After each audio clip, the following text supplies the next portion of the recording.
What is going on, everyone, and welcome to another episode of ToyShopFab. And on this episode, we're getting lifted by putting a lift on that 62 Chevy pickup.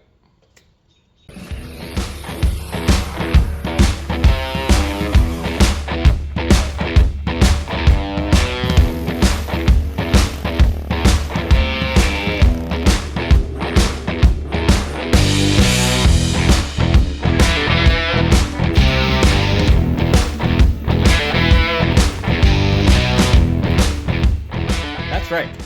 We're going to put this truck even higher in the air. Now, some of you have probably seen this in the background. This is actually my buddy's truck. It is not mine. He dropped it off, and I've been helping him out with it, tinkering on it off camera here and there for the last few months. He dropped it off not running. We did get it fired up, which is how I was able to drive it up into here. I've got kind of a rough setting on the rear axle because we need to set pinion angle and all that stuff as well.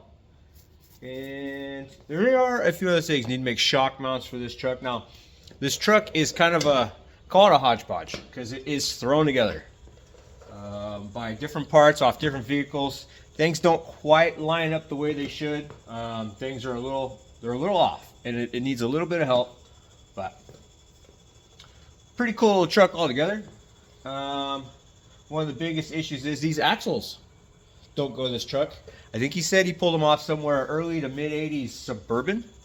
It has crossover steering, which is entirely way too close to these factory springs, which is why we're putting a lift on it, because it's out of necessity, really.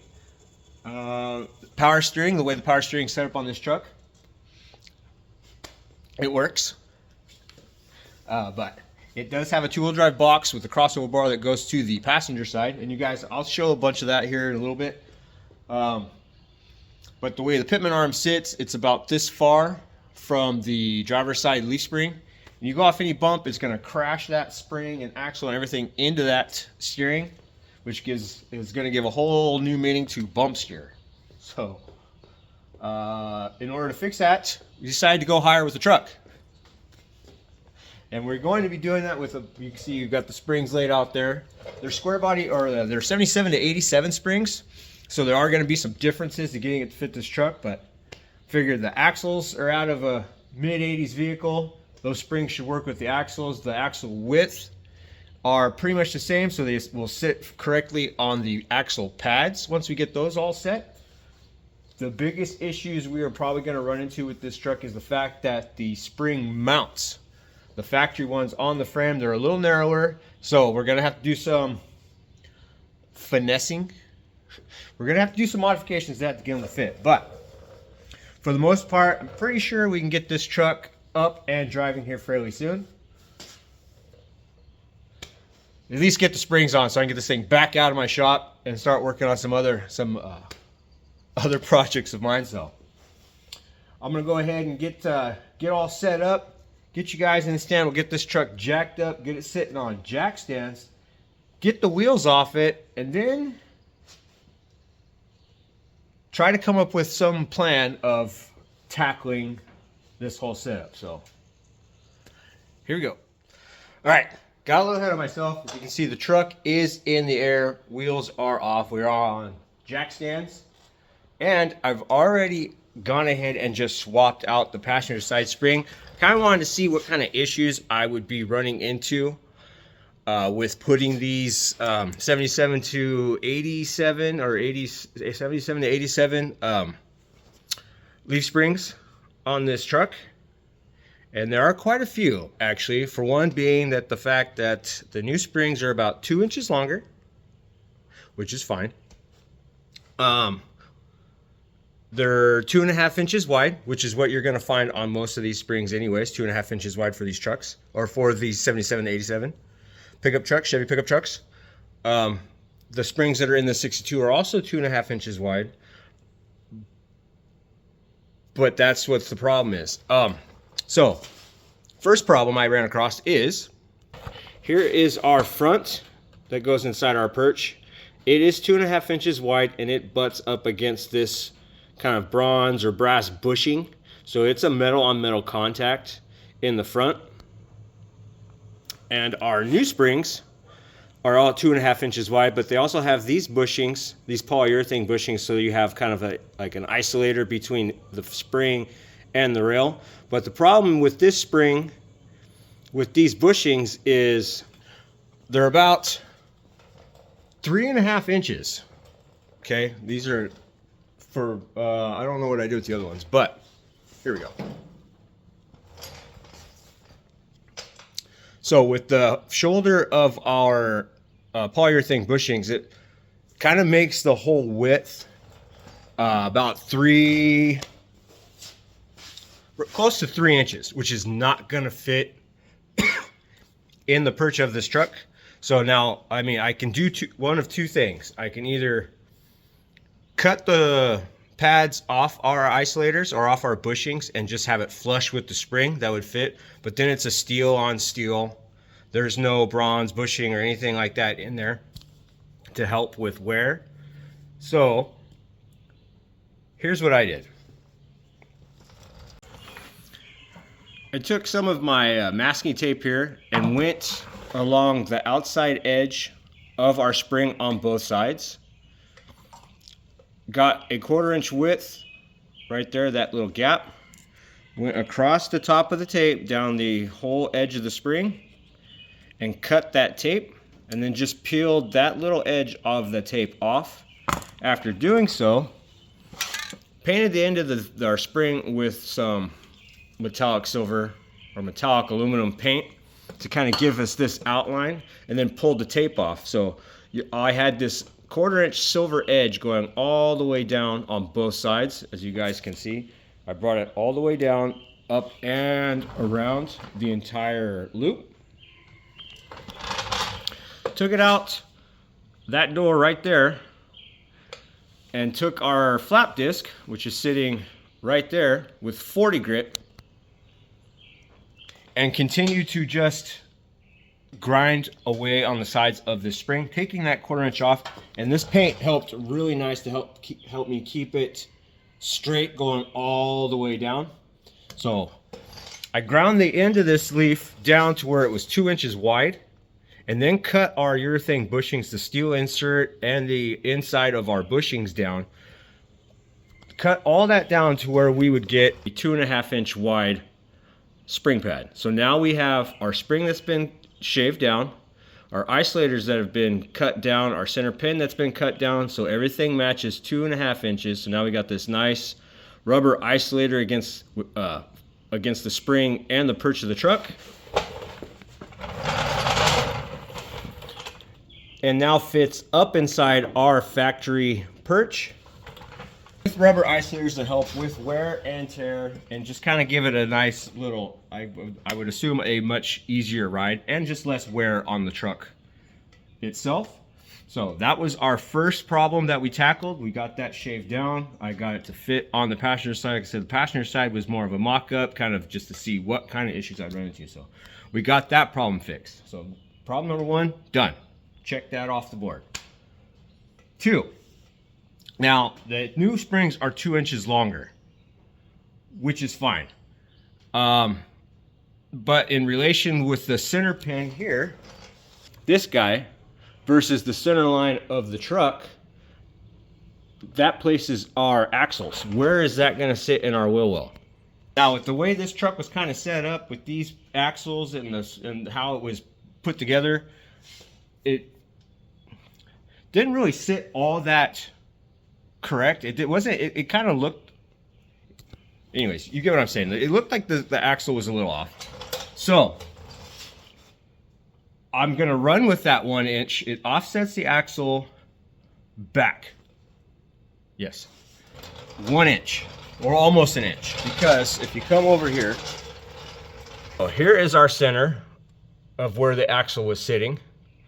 And you can look down of where our center pin is. Now, if you can kind of go in relation, they're pretty close. The axle didn't actually change all that much, and I'm assuming because of the arch that's in the spring and how it sits in the truck, it didn't really move it all that much.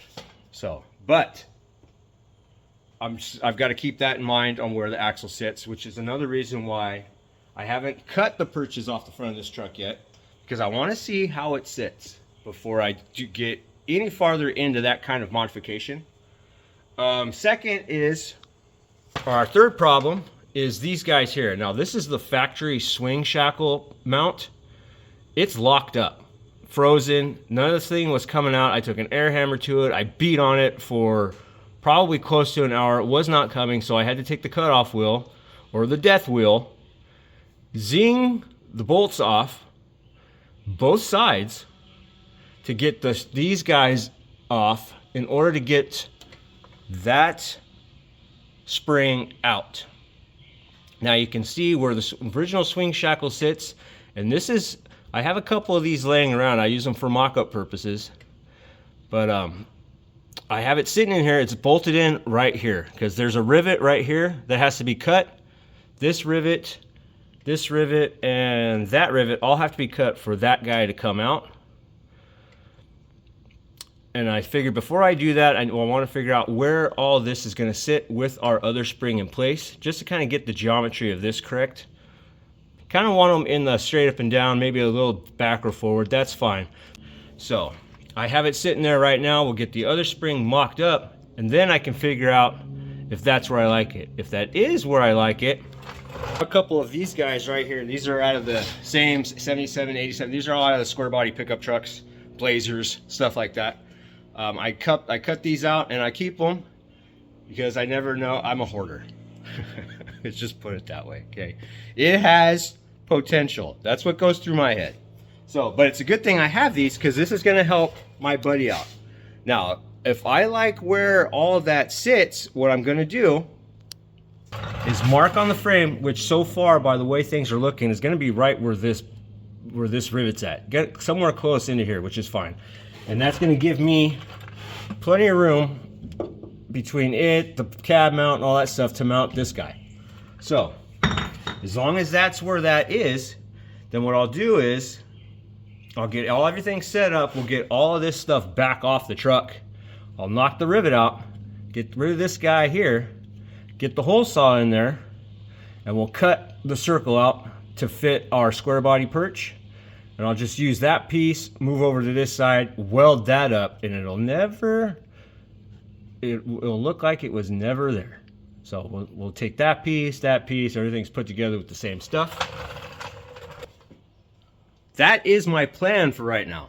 So hopefully I'm not missing anything. But that's what my plan is. I got to get that spring out, which is probably going to consist of a lot of what I did to get this one out, which is using the death wheel, almost the entire removal of the spring. As you can see, I've already set up our new spring, shaved it, got the bushing set, so I can easily flop it in there. But that's what I'm going to do right now, is just get up over on that side. We'll get the death wheel. I'll cut those rear swing shackles off, cut those bolts, get that out of the way. We'll get the spring bolt off the front of the frame, drop the factory one, knock that rivet out on that side, get my mock-up perch set into place, and then we'll get our new spring set into place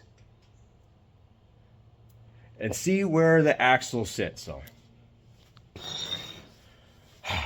enough talking. Time to get dirty.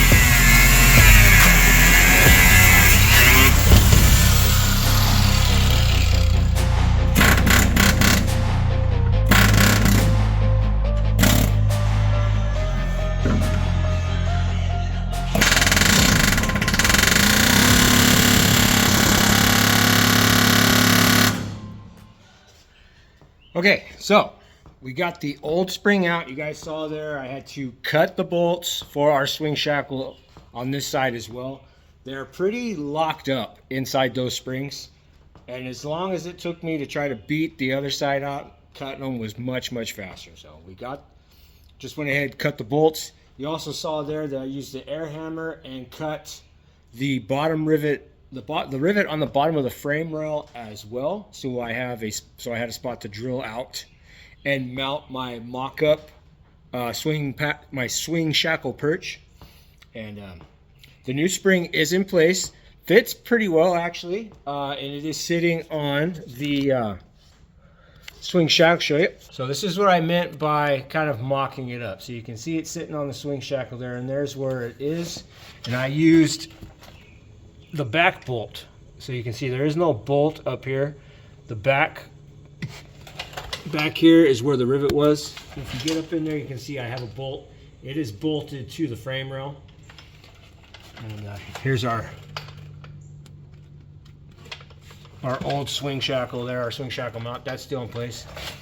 Now, I have already picked up the truck and supported the front end of this truck under its own weight on these springs to get a reference of where that shackle sits, with it sitting under its own weight. And it was kind of tilted back a little bit, not real bad, actually quite livable to tell you the truth, but I figured I could kind of correct that a little bit. And I don't know if you remember, this is another there you go, another rivet that holds this whole swing shackle mount to the frame rail. This is a rivet that had to come off anyways, and it's a little back from where this center line of this swing shackle's at, so it'll help take some of that lean out. And it's already there. What I'll do is use right up in the center there, I just used the air hammer and gave it a center punch. And I have this really cool hole saw kit. You can take the hole saw off. See it here. Yeah, so that comes off, and it'll give you just a drill bit. And what I'm going to do is I'm just going to take it and drill through that rivet, giving myself a pilot hole. Then once that pilot hole is established inside that old rivet, I will see if I can do it. We'll put this guy back on, line it up, and then you lock it into place, cutting out the new location for our new swing shackle mount. Now, I had a pair of these sitting in the back of my red 59. I've had them for a very long time. Like I said, I'm a hoarder, and I just liked having stuff like that because it's very, very useful, especially when I like cutting into things. So here's our new mount that is beef for this side.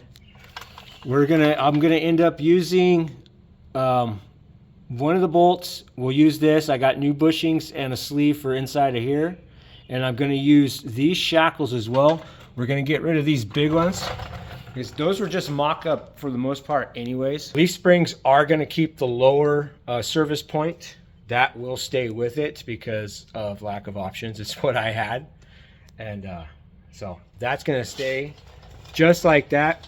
And once all of that has been drilled out, the new mount, the new hole for the mount located, and all that sitting in place, it is gonna look like the passenger side.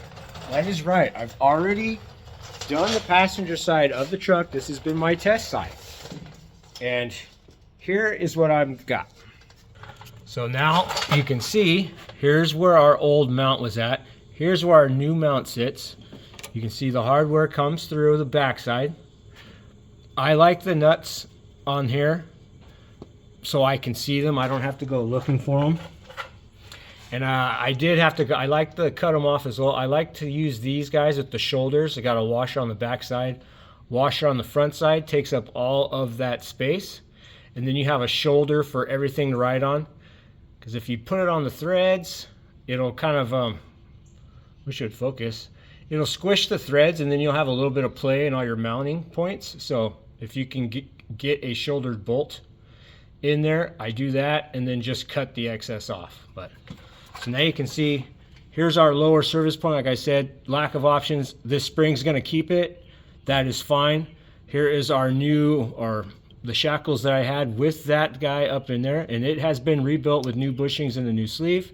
It is all bolted into place on top of our axle as well. I've got some other work to do up there, but that's for something else. And you can see how well it fits in our frame.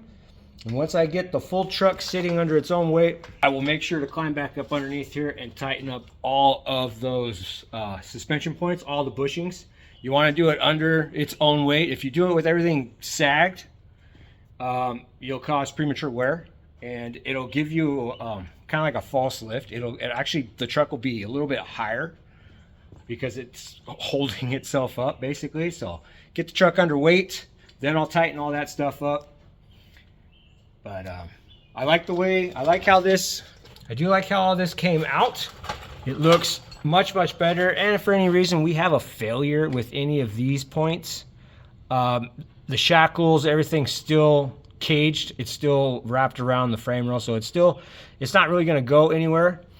I have this new piece here that I drilled out. It's going to go right here. We'll get this all cleaned up. We'll weld that plug into place, and then hit it with some undercoating or something, and we'll make it look like it's never happened, you know, like it was always built this way. So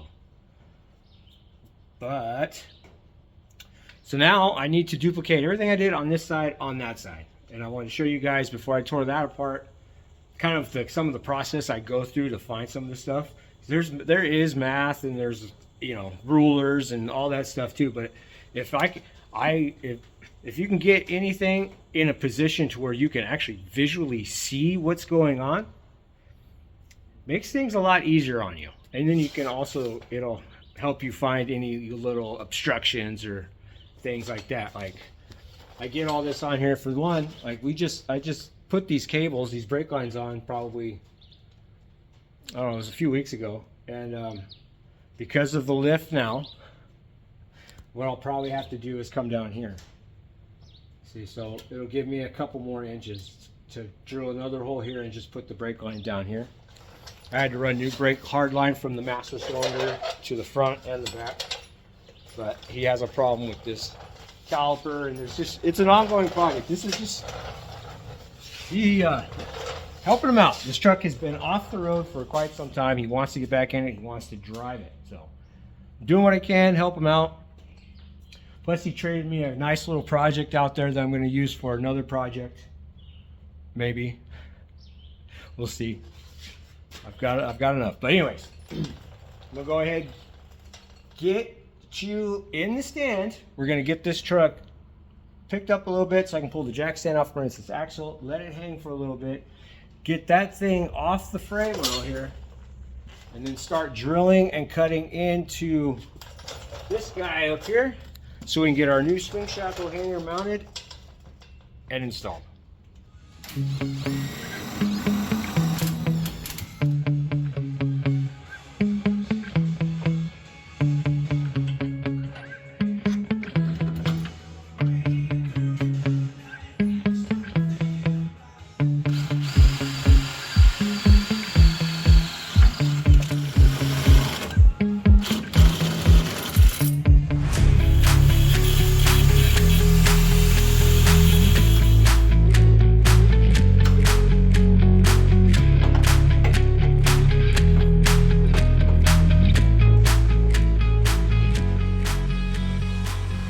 Okay, shackle mount is out. Now this thing is actually kind of it's kind of pinched between the transmission crossmember mounts and the frame rail. So only on one spot, I believe it is that side right there.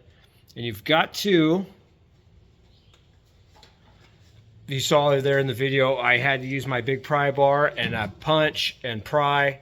And if I can get it pushed out far enough past its hole, its original mounting hole, then I can use the hammer and my pry bar and kind of hit it and slide it out from in between those two pieces of metal.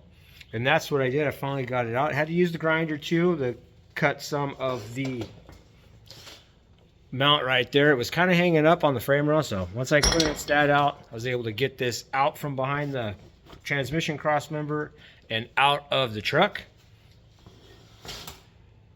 And now I have got our new mount up in place on the frame rail. I've already drilled one hole and put a bolt in it right there to hold our mount in place. And that's going to keep it nice and tight against the frame rail so I can go around and mark the other 3 holes. And I just used this the end of my air hammer here, stick it in the hole and smack it with a hammer.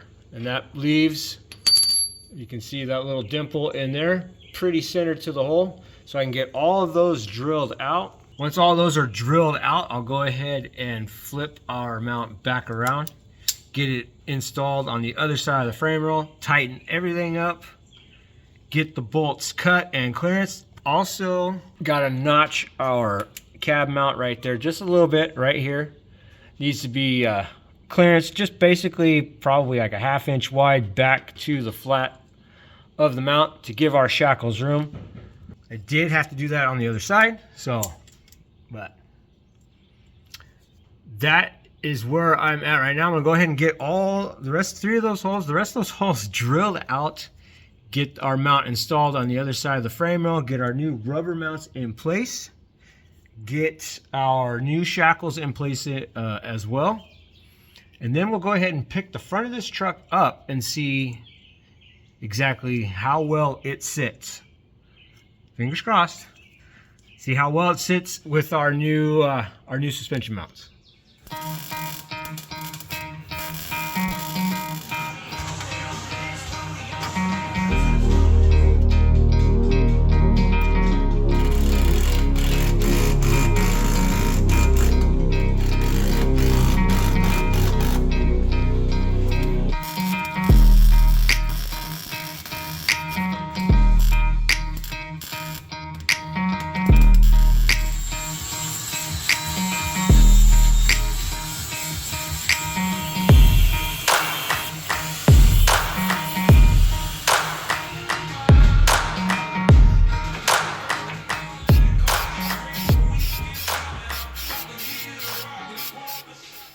All right, so you saw there on the video, we got the frame cleaned off. We got all the little holes welded up. Took the flapper wheel to those, got those all smoothed out. Got the old hole for the old shackle mount. Got that all welded up and cleaned up as well. Got the frame rail sprayed with. I actually use this stuff here. It's the Duplicolor truck bed coating. You don't have to go super thick on it. It dries nice and it's harder than the rubberized undercoating. You can pretty much spray whatever you want at it and it's gonna hold up. I actually like it a lot for things like this because it's really durable. So, but enough of that. Enough of the undercoating. So we got the holes welded, cleaned up. We got the old mount welded up and cleaned up. We got the cab mount clearance for our shackles. And I've got the wheels and tires back on this truck now. The spring is mated to the shackles. I put the front end on the ground before tightening all the hardware. I like to stress that fact. You have to make sure the truck, or any vehicle for that matter, is under its own weight before tightening up any of those bushings, because you will cause premature wear if you don't. So, but truck's on the ground.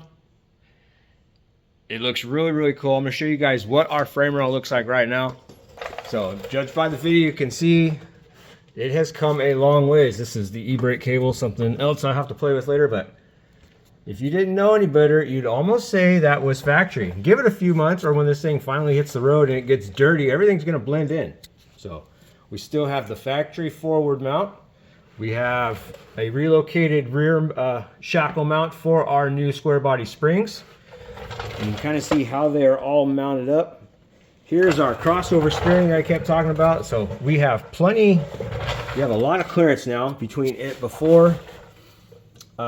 With this guy straight, the wheel straight over this, it was like almost touching. So it would have been really bad putting this thing on the road. Brake lines are installed. Those were already there, but okay. And here is this. I installed this guy here. This is the factory upper shock mount for this frame.